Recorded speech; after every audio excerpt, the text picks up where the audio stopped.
තමුන් කවුද? මොකද්ද?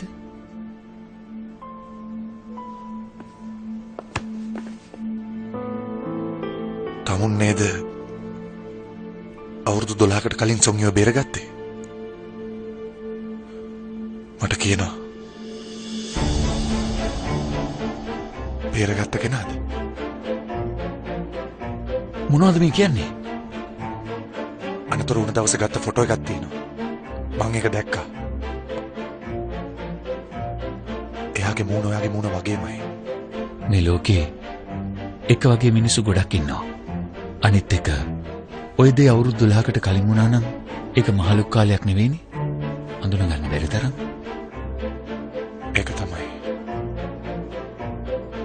අවුරුදු 12කට කලිනුත් ওই මූණ ওই විදිහට තියෙන්න බෑනේ. දැන් තමුන්ට වයස කීයක් වෙනවද?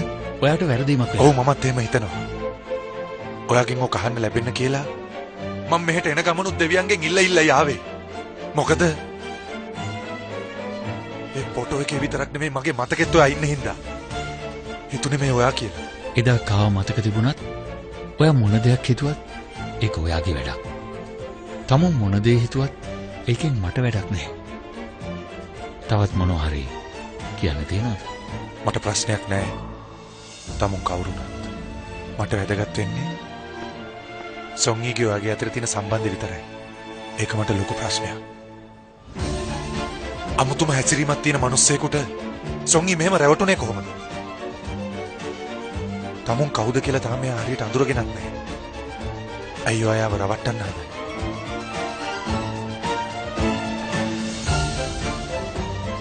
ඊට පස්සේ කවදාවත් එයාට ලං වෙන්න එපා.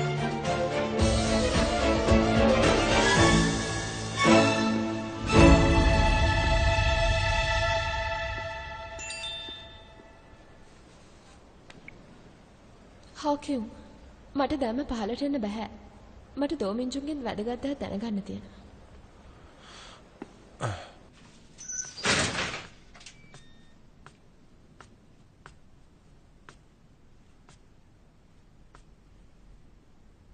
මොකද?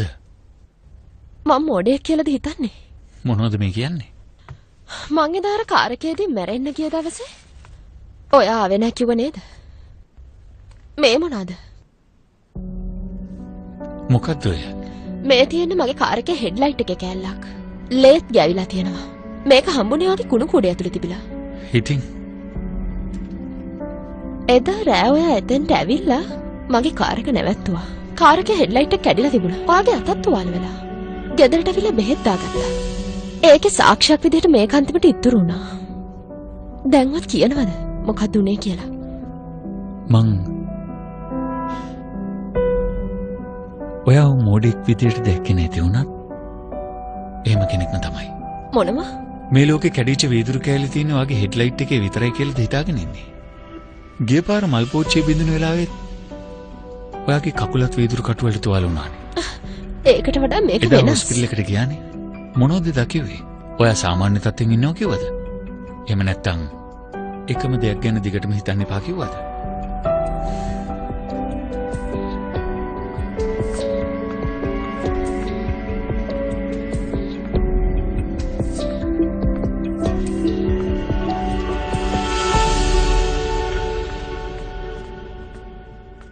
එදා පොලිසියට ගියා කියලා කිව්වේ.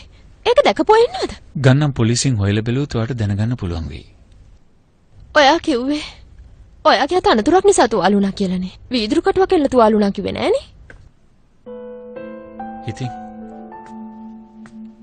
පෙන්නන්න. මට හරියටම දැනගන්න ඕනේ. වීදුරු කටුවක් එල්ල තුවාල වුණාද? එහෙම නැත්නම් වෙන මොන හරි අනතුරකින් තුවාල වුණාද කියලා.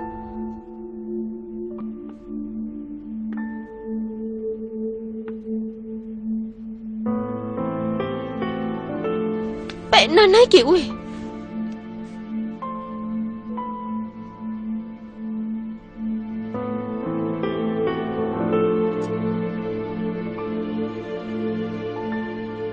මොනවා? මේක හොඳ වෙලානේ. මේක ඇයලෝගෙන ඉන්නේ. බොරුවක්ද කළේ? හරියට බලාගත්තනේ. මගේ අත අතරින්න.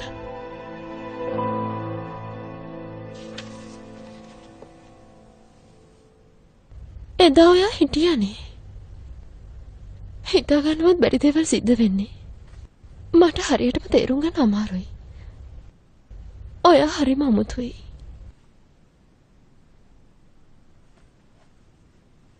මේ බලන්න ජොන්සන්ගේ. ඔයා මගේ ජීවිතයට ආපු නිසා මගේ නිදහස නැති වෙලා ගියා.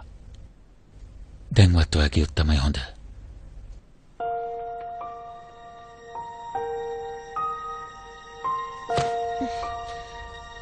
කිව්වේ නැතත් යන්න තමයි හිටියේ. එන ඉක්මනටම යන්න.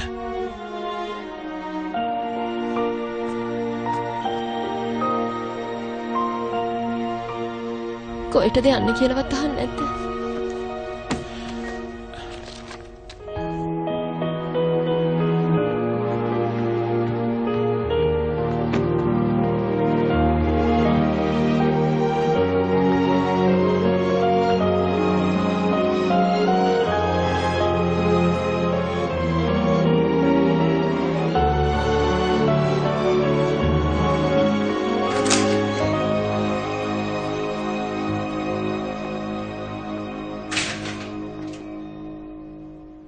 මොනවා ගැනද කතා කළේ?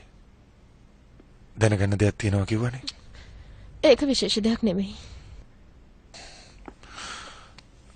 අපි යමු. ඔකියුම්. ටිකක් ඉන්න.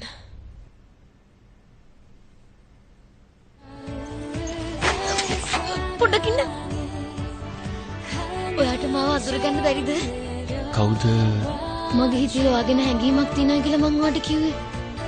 මේ බලන්න මම මේක හදලා තියන්නේ නෑ ඕනේ.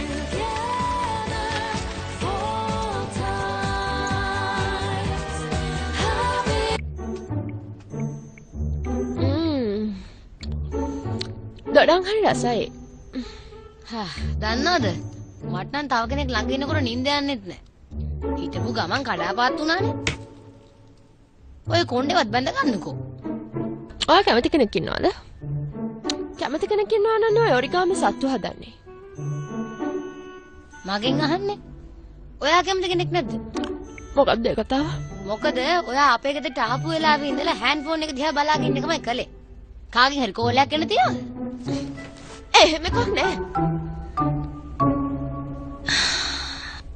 මට නම් එහෙම කෙනෙක් ඉන්නවා. හැබැයි එයා මේ ලෝකේ ඉන්න කෙනෙක් වගේ නම් පේන්නේ නෑ. ඈත අහසේ පායලා තියෙන තරුවක් වගේ. එයා මගේ හිතට කොයිතරම් ලං වුණාද කිව්වොත් ඒ තරුව මම මගේ හදවත ඇතුළේම හංගගත්තා. ඔයාලට අයිතිව හම්බුනේ නැද්ද? හම්බුණා. තව එකපාරකුත් හම්බුණා.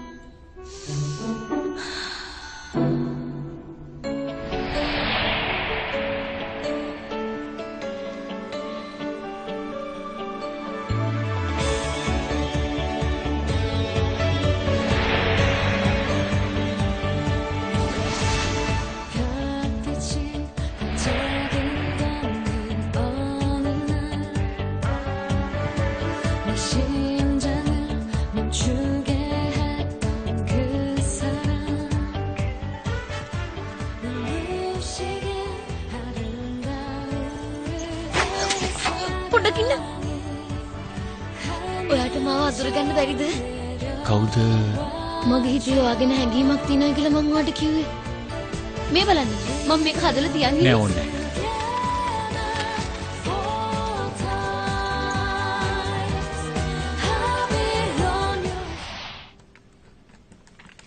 එතකොට ඕක ඇඟිලි සලකුණු වලින් විතරයිනේ අරින්න පුළුවන්.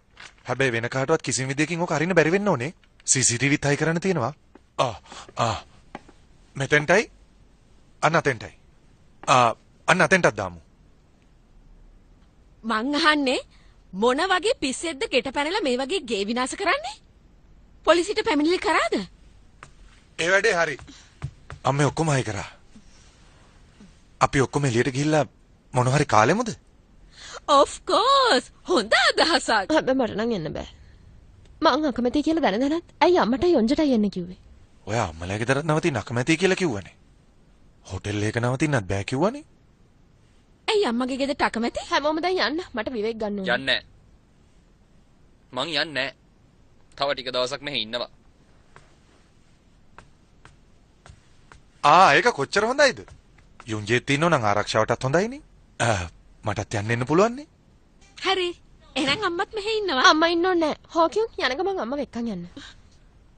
ඉන්න කිව්වත් ඉන්නේ නෑ මං. ඒක නෙවෙයි.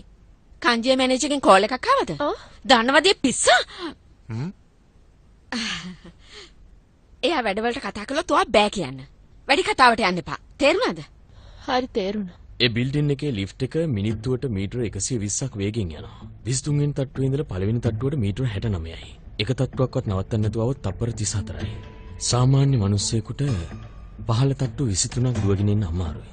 එනවනම් තප්පර එකහමාරක් ඇතුළත එක තට්ටුවක් බහින්න ඕනේ.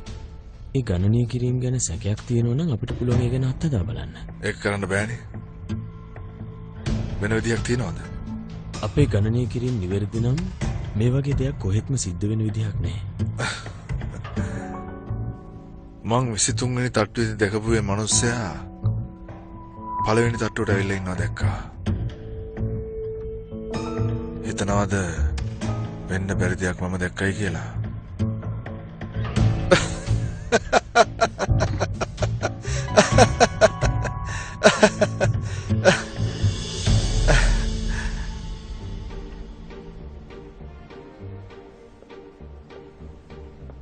මේ මිනිස්සයා භයානක කෙනෙක් කියලා ඔයාට හිතෙන්නේ නැද්ද? මීට කලින් කවදාවත් මේ වගේ දේවල් සිද්ධ වෙලා නැහැනේ. එයාගේ අවධානය මගේ පැත්තට ගන්න ඕන. මොන අවධානයක්ද? එයා නිතරම සොංගී ගැන අවධානයෙන් ඉන්නේ. මං හිතන්නේ ඔයා මේ ගැන චොන්සොන්ගීට කිව්වොත් හොඳයි කියලා. එයා උංග භයානක කෙනෙක් නිසා එයාගෙන් ඈත් වෙන්න කියන්නේ. මං හොයාගත්ත දේවල් අනුව එයා නිකන් පැත්තකට දාන්න පුළුවන් කෙනෙක් නෙවෙයි. හැබැයි සොංගී යාගේ ඇත්ත තත්ත්වය දන්නේ නැති තරමටම හොඳයි. ඒ රහස දැනගත්තොත් එයා තවත් අමාරු වෙටනවා. එතකොට ඔයාට මොකද වෙන්නේ? ඔයාගේ ආරක්ෂාව ගැන හිතන්නේ නැද්ද? අවුරුදු 400ක් යනකම් ඔයා නිශ්ශබ්දව ජීවත් වුණා. ඔයාට ආපහු යන්න ඕන හින්දා මං ඔයා මැරුණා කියලා කීසරයක් වාර්තා කළාද? අතුරුදහන් වෙලා. Car accident. ගිනි අරගෙන. ඔය 3ක් විතරයි. තව කොච්චර නම් තියෙනවද? ඔයා දන්නවා. මේක ඒ වගේ නෙවෙයි. සමහර විට මේකෙන් ඔයාව මැරෙන්න උනත් පුළුවන්. මට කියන්න ඔයා ආපු තැනට යන්නත් කලින් සමහර විට ඔයාට මෙහෙදි මැරෙන්න උනොත් මොනවද වෙන්නේ? ඔයා ඒ ගැන හිතුවේ නැද්ද? මට ඔයගලන්ට තවත් කියන්න දෙයක් නෑ කියලා කිව්වනේ. අම්මයි තාත්තයි දැනගත්තොත් ආයෙ අසනීප වෙයි. ඒ නිසා ඔයගොල්ලෝ දැන් යන්න. තව එක දෙයක් විතරක් අහන්න. අක්කට බෝයිෆ්‍රෙන්ඩ් කෙනෙක් හිටියද? එහෙම කෙනෙක් හිටියේ නෑ කියලා මං කිව්වනේ. හන්යුරා ප්‍රෙග්නන්ට් වෙලා ඉඳලා තියෙන්නේ. මොකද කිව්වේ? හොස්පිටල් එකේ රිපෝට් වලින් අපි ඒක දැනගත්තේ. හන්යුරාට බෝයිෆ්‍රෙන්ඩ් කෙනෙක් එහෙම හිටියනම් අපිට එයා ගැන හැම දෙයක්ම වගේ දැනගන්න ඕනේ. ඔයගොල්ලෝ තවත් බොරුවක් ප්‍රසිද්ධ කරන්න හදන්නේ. ඔය හදන්නේ මැරිජ් එක නම් ආපහු මරලා දාන්නද? කසාද බැඳපු නැති කෙනෙක් ප්‍රෙග්නන්ට් වෙලා මැරුණා කියලා. දැන් ඒක නෙමෙයිනේ වැදගත්. තමුන්ගේ අක්කා මැරුණයි කියලා කිව්වට සියදි විනාශා ගැනීම නෙමෙයි කියලා අපි නම් හිතන්නේ. හන්යුරා